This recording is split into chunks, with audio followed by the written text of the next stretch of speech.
Hey everybody, welcome back to another episode of This or That. Today we're going to be talking about a pretty commonly discussed topic, chasing numbers versus chasing stability. So let's get into it here. I got Kyle with me. Really, let's understand what the debate is, right? So start out with that. What are we talking about? So a lot of people, believe that you got to chase those very specific parameters, right? Everything's got to be right there where this guy or this guy is doing it, and that's what I'm going to go for, and nothing else is acceptable, which is fine. Other people just kind of strive for that stability. And really, what are the pros and cons of this? So, Kyle, I want to open up with you. Let's start with chasing numbers. What's your take? I think it's a bad idea. Yeah. They are just suggestions for a reason. Everyone's going to give you a parameter number as a range, not as a set number for a reason. Because every tank's going to be a little bit different on what works best, what does not work. There's just a range for a reason. I don't think. Yeah. And I think a lot of times, like if we see, if you're on, say, some of the forums or you're online watching videos, and you see people talking about their parameters and they're like, oh, my alkalinity is 10. Well, that's probably where they try to keep their alkalinity. I'm sure it wavers. It kind of does this a little bit.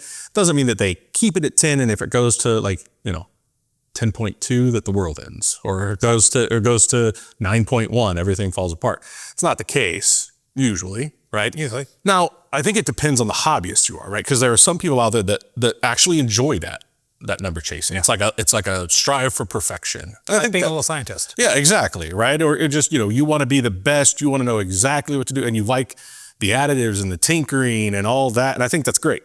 If that's the kind of hobbyist you are, there's nothing at all wrong with it. But I think the average hobbyist, especially a new hobbyist, you're going to drive yourself nuts. You're going to go crazy. You're just going to go crazy trying to get all those parameters exactly where you want it, because you're probably never going to get there, at least not for a while, until your new tank has aged a little bit, become a little more mature, cycled through. So, it's just going to be impossible. And so all you're going to do is really, in my opinion, you're going to be bouncing up and down. Yeah, everything's going to go all over the place. You're going to stress everything out. You're doing the opposite of what you really should be doing, which is focusing on creating a stable ecosystem at first. Yeah, I think stability is going to be the most important part. Not too stable. You don't want to pinpoint and be at exactly like 10.0 DKH all the time, right? Or exactly at 79 degrees Fahrenheit, 24/7 for your corals. But I think having an ideal range where you keep it at, totally fine. Yeah, and not all reef systems are going to be the same either, right? Like what may work for a friend of yours, or what may work for the big fish store that you buy your coral from, isn't necessarily going to work for your tank, or there may be a good reason why you can't keep this parameter in that range, and that's fine, right? As long as you're having success and everything's going well. I think, for a new hobbyist, the goal really should be strive for stability, right? Even if your pH, say, averages at 7.8, right? Let's just say that's where it hits and it stays there. Oh, fine. You've got it stable now. Focus on trying to get it to stay there and what you could do for your system to stabilize it. And once you've stabilized it, even if it's not necessarily where you want it, then start working on how to raise it. Yeah. Right? And work on things to do to raise it. Now, that doesn't necessarily mean you have to get to that specific point, but you've got a stable quality ecosystem, and now you can start tinkering with it and changing it. Yeah. And I also think it's important, if you are testing, try to test at the same time every day, because your pH number is going to be different at 7 a.m. versus noon when your lights are full blast. So, and check your test. Make sure you've got good test kits. I like to have different kinds. I like to have titration type test kits, as well as the Hannah checkers or something. So just to test sort of my sanity on it. Are these getting close? Yeah. And if you don't have that, then go to double over, have your test kit at home, take your water sample to the local fish store, have them test it too, just to make sure that you've got an idea of what that range is that you're sitting at. Yeah. And I think with that, there's just problems with chasing numbers that end up happening due to just human error and inaccuracies with our test kits. If you're chasing numbers and your test kit reagent is 3 months expired, you're chasing a false number. Right.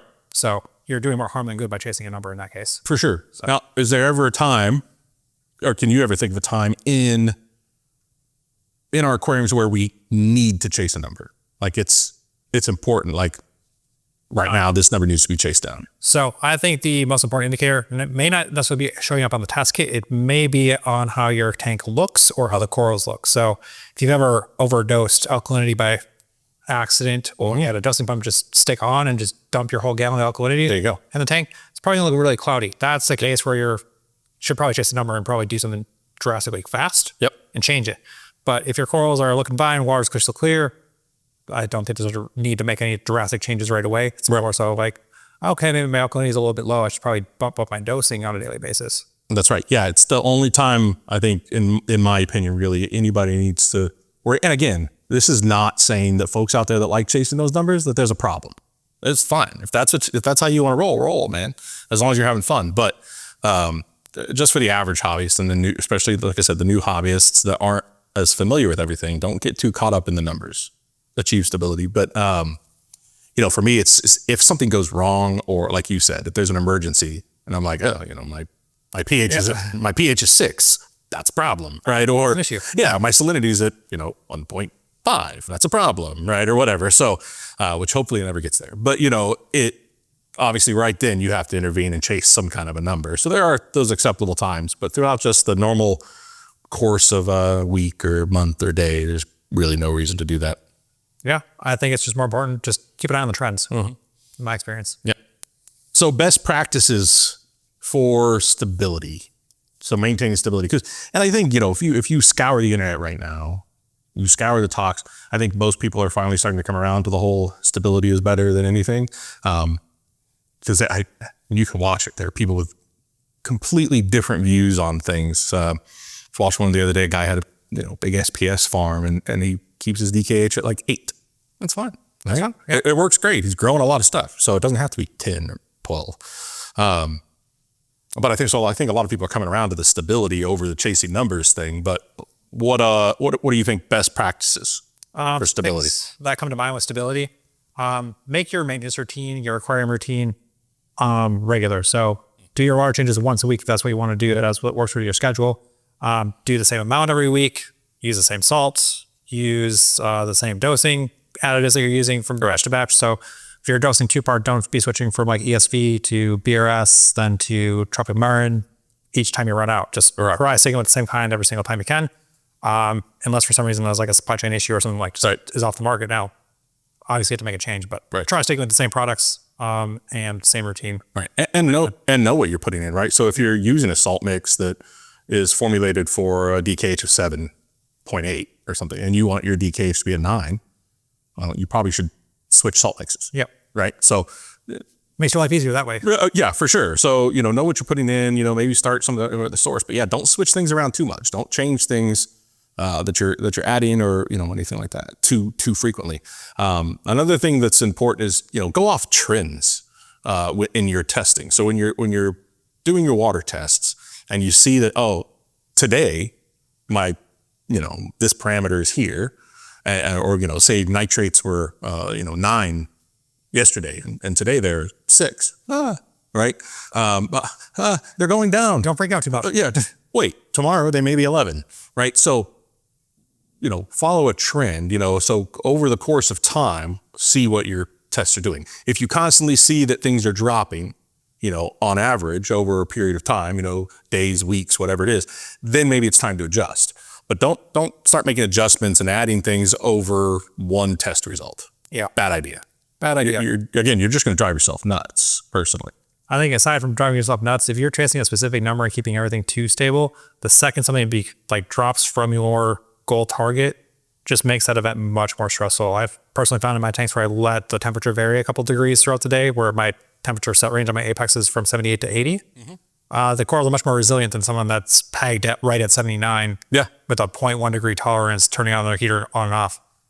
So when the power outage hits, my temperature drops down to 75, corals are a lot more ready for a change in the temperature versus someone that's pegged at that specific number. Yeah, because they'll adapt to that to an extent, right? Yeah. Yeah, and I also think with going back to a little bit on the maintenance, anything that you can automate that will help you do it and make sure that you do it. So I'm thinking just like dosers. So if you're dosing for your tank, your SPS corals, do it throughout the day. Be consistent with that dosing. Don't dose once per day, wait for the DKH to drop to 6 before you dose back up to 8. Sure. Should be dosing a couple times throughout the day to maintain it as stable as you can. Sure. Again, unless you're one of these people that want that, you know, and most of the time that's going to be the experienced reefer that's been doing it for a long time and, you know, knows exactly how much caulk to add every day to keep everything, you know, whatever it is. So, but yeah, that's a great point too, right? So, yeah. But yeah, so in general, like if we just wrap this up in this discussion, because I think it's a pretty simple discussion. I think we've all started to lean one way on this. You know, ideal parameters are great. Like having that set that your goal is here is great, but it's just a guideline, right? It shouldn't become an obsession. If it does, unless you know, again, that's fun for you. It's not for me. So, you know, try to get in that range. And if you're not, then try to figure out how to slowly get your tank where you want it. Don't drive yourself crazy trying to get to that perfect number and that perfect system. You know, at the end of the day, stability in your aquarium is going to provide you with long-term success in the hobby. You know, your tank is going to thank you for it. The creatures in your tank are going to thank you for it. And you'll just have a lot more success and a lot better time, rather than trying to chase that number and potentially providing more instability to a system that doesn't need it. Yeah. And I think your corals are going to be the best indicator of whether you're doing things right or not, rather than the test kit. There might be some data that says things shouldn't be working, but your corals are going to tell you with their color, their growth, and just overall health if things are going right versus wrong. Yeah, absolutely. Great. Any last thoughts on it? I think that pretty wraps it up. I mean, yeah. So again, it's up to you. Know what kind of reefer you are, what kind of hobbyist you are. If you want certain parameters, talk to people that are achieving those parameters and figure out how you can get your tank there. But for that, focus on stability. Get your tank nice and stable. Get everything where you want it. Make it happy. Then you can start moving those numbers. Yeah. All right. That's it for this episode. Thanks for joining us, guys. We hope it helped, and we'll see you later. Bye.